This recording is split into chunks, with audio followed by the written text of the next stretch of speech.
Après le doublé de Bellingham contre la Norvège, le Real Madrid devient le club dont les joueurs ont marqué plus de buts dans une Coupe du Monde avec 19 réalisations en tout.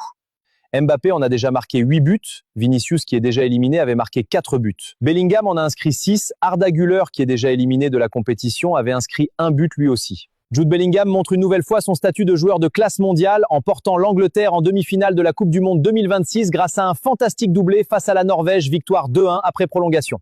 Sa saison avec le Real Madrid a été gâchée par une lourde opération à l'épaule gauche et de multiples rechutes aux ischio-jambiers. Il est avec 6 buts et élu 4 fois homme du match dans ce mondial en 6 matchs. Exceptionnel! L'Argentine a battu la Suisse 3-1 et se qualifie pour les demi-finales qui commenceront le mardi 14 juillet entre France et l'Espagne pour prendre fin le mercredi 15 juillet entre l'Argentine et l'Angleterre. Le journaliste français Romain Molina a publié une enquête étonnante, accusant l'association du football argentin de graves délits, notamment d'un vaste système de blanchiment d'argent et de détournement de fonds.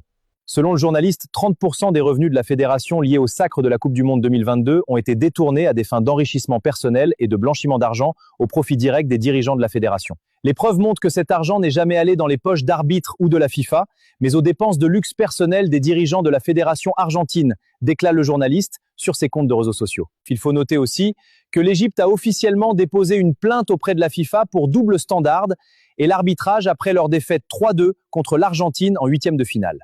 Patrick Vieira est le grand favori pour le poste du sélectionneur de l'équipe sénégalaise de football. À noter, un autre nom circule avec insistance, celui d'Habib Beye.